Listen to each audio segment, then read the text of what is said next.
బీసీలకు 42% రిజర్వేషన్లు కల్పించేందుకు ప్రభుత్వం చిత్తశుద్ధిగా ఉంటే బీజేపీ మాత్రం ఢిల్లీలో అడ్డుకుంటుందని అన్నారు మంత్రి సీతక్క వాకిటి శ్రీహరి. అసెంబ్లీలో బీసీలకు రిజర్వేషన్ల అంశంపైన బీఆర్ఎస్ సభ్యుడు తలసాని అడిగిన ప్రశ్నకు సమాధానం చెప్పారు. ఎవరెంతో వారికంతా అనే స్లోగన్ రాహుల్ గాంధీ ఇచ్చారని, దానిని తెలంగాణ ప్రభుత్వం అమలు చేస్తోందని అన్నారు. ఓబీసీ ప్రధాన బీసీలకు న్యాయం చేయకపోతే ఎలా అని ప్రశ్నించారు సీతక్క. బీసీల పట్ల చిత్తశుద్ది తమకుందన్నారు. ఇక మోసం చేసే గుణం బీజేపీ బీఆర్ఎస్ కు ఉందని అన్నారు సీతక్క. ఇప్పటి వరకైతే అసెంబ్లీలో తీర్మానం తీసుకొని ఆమోదం పొందిన తర్వాత, దీనికి మళ్ళా బీసీ కమిషన్ ఆమోదం పొందిన తర్వాత, డెడికేషన్ కమిషన్ ఆమోదం తెలిపిన తర్వాత దాన్ని తీసుకుపోయి సెంట్రల్ సెంట్రల్లో ఎవరైతే అధికారంలో వాళ్ళ దగ్గర పెట్టి షెడ్యూల్ లైన్లో దీన్ని చేర్చాల్సిన అవసరం ఉంది. ఇది ప్రతిసారి తెలియదా మీకు తెలియదా కాదు, ఇది తెలుసు కాబట్టే ఈ కార్యక్రమాన్ని చేసామన్నమాట అన్నకు మీ ద్వారా గుర్తు చేస్తా ఉన్న అధ్యక్ష. అసెంబ్లీ కానీ పార్లమెంట్ కానీ కడప తొక్కలేదు. ఈ కార్యక్రమాన్ని ఖచ్చితంగా తీసుకుందామనే ఉద్దేశంతో ఆయన ఇచ్చిన స్లోగన్ దేశ ఈ దేశంలో వెనుకబడ్డ జాతుల్లో ఎంత ఉందో కౌంట్ చేయాలి.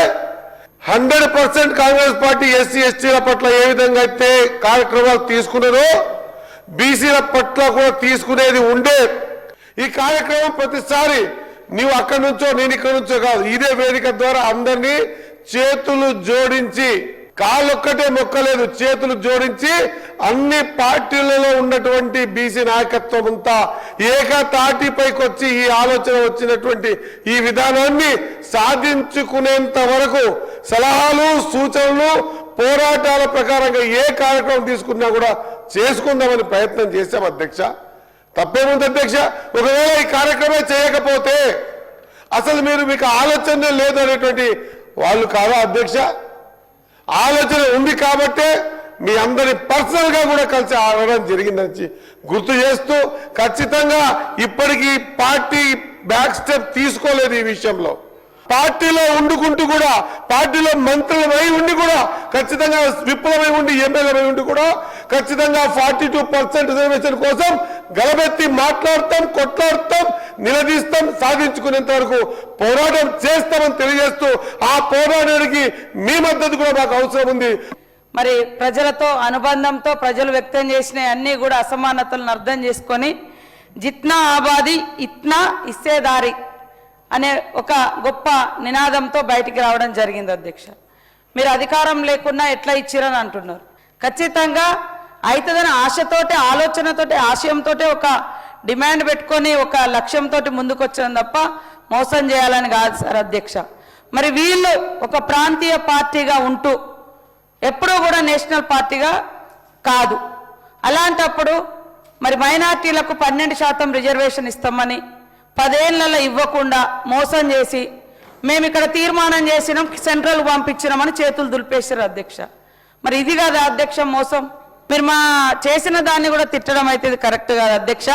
మనం అందరం ఐక్యమై సాధించుకుందాం అనే ఉద్దేశంతో సభని అడ్రస్ చేస్తే బాగుంటుందని కోరుతా ఉన్నా అధ్యక్ష. గౌరవ ముఖ్యమంత్రి రేవంత్ రెడ్డి గారు బీసీ బిడ్డ కాకున్నప్పటికీ వారు ఇచ్చినటువంటి ఆలోచన, కులగణన, ఆ తర్వాత ఇదే సభలో బీసీ సంక్షేమ శాఖ మార్చులు పొన్నం ప్రభాకర్ గారు బిల్లును ప్రవేశపెట్టడం, సాటి బీసీ బిడ్డ బిల్లును ఆమోదింపు చేసే విధంగా మీరందరూ కూడా మాట్లాడుతూ సపోర్ట్ చేశారు. ఇక్కడ భారతీయ జనతా పార్టీ కూడా మద్దతు చెప్పింది. అసెంబ్లీలో సై అంటున్నారు, లోక్సభకు వెళ్ళేవారు నై అంటున్నటువంటి పద్ధతిని కూడా చెప్పినాం. బీసీలకు నోటి కాడికి వచ్చిన బుక్క నెత్తగొడ్డదని కేంద్ర ప్రభుత్వం కోరే క్రమంలో ఇప్పుడు మీరే అంటున్నారు. అక్కడ ధర్నా వేసినప్పుడు ఎందుకు రాహుల్ గాంధీ గారు రాలేకపోయారు? ఆ అంశాలు నేను మాట్లాడే ప్రయత్నం చేస్తున్నా. మేము ఏదైతే జంతర్ మంతర్ దగ్గర గౌరవ ముఖ్యమంత్రి రేవంత్ రెడ్డి గారి నాయకత్వంలో తెలంగాణ సమాజం యావత్తు కూడా ధర్నా దీక్ష చేసే కంటే ఒకరోజు ముందు ఇందిరాభవన్లో, ఒకరోజు ముందు జాతీయ స్థాయిలో ఓబీసీ మీటింగ్లో కూడా రాహుల్ గాంధీ గారు తెలంగాణ రోల్ మోడల్ అయింది, 42% రాజకీయ విద్య ఉద్యోగుల చట్టం తయారు చేసింది అని రాహుల్ గాంధీ గారు దేశానికి మన తెలంగాణను పరిచయం చేసిన సందర్భం అధ్యక్ష. రాహుల్ గాంధీ గారు చిత్తశుద్ధి ఉంది. వారి దేశంలో అన్ని రాష్ట్రాల్లో కూడా తెలంగాణ బీసీ కులగణన జరిగింది. మన కులగణన జరిపిన తర్వాతనే ఈరోజు కేంద్ర ప్రభుత్వం కూడా జనాభా లెక్కలతో పాటు మీ కులగణన చేయమని చెప్పి సుప్రీంకోర్టులో అఫిడవిట్ వేసినటువంటి భారతీయ జనతా పార్టీ కూడా దిగచ్చి రోజు కులగానే జరుగుతుంది అధ్యక్ష. ఇది తెలంగాణ కమిట్మెంట్ బీసీలకు ఉన్నటువంటి సందర్భాన్ని నేను చెప్పేటువంటి ప్రయత్నం చేస్తున్నా. తప్పనిసరిగా మా పరిధిలో మా చిత్తశుద్ధి నిరూపించుకున్నాం. ఈరోజు ఆ రోజు కూడా మేము అడిగినాం బీఆర్ఎస్ పార్టీని, మీరు కూడా తెలంగాణ బీసీల పక్షాన రండి, జంతర్ మంతర్ దగ్గర మాతో పాటు కలిసి మన బీసీ సంక్షేమ సంఘాలను కూడా ధర్నేసినప్పుడు మమ్మల్ని ఆహ్వానించినప్పుడు వాళ్ళు కూడా ఆహ్వానించారు అధ్యక్ష. సరే మాతో రావడం వీలు కాకపోతే మీరన్నచ్చు ఒక 10 days కూడా ఇంత జంతర్ మంతర్ దగ్గర కూర్చుంటే దాని ఎఫెక్ట్ వేరే ఉంటుందంటే ఆయన రానటువంటి సందర్భం. ఈరోజు మన ఎన్నికల అధ్యక్ష పార్టీ పరంగా 55% ఇచ్చినాం. ఈరోజు మన బీసీలు కూడా అనేక జనరల్ స్థానాలలో సర్పంచులు గెలిచిరు, మున్సిపల్ కౌన్సిల్ గెలిచిరు, మున్సిపల్ చైర్మన్ గెలిచిరు, బీసీలు చైతన్యవంతులు అయిన అధ్యక్ష. ఇందులోకి రాహుల్ గాంధీ గారి చిత్తశుద్ధిని తీసుకురావడం, మల్లికార్జున గారి చిత్తశుద్ధిని తీసుకురావడం తప్పు అనే మాట చెప్తూ వారి దృష్టిలో ఉంది. మా ముఖ్యమంత్రి గారు వారి దృష్టిలో తీసుకుపోయారు. ఈ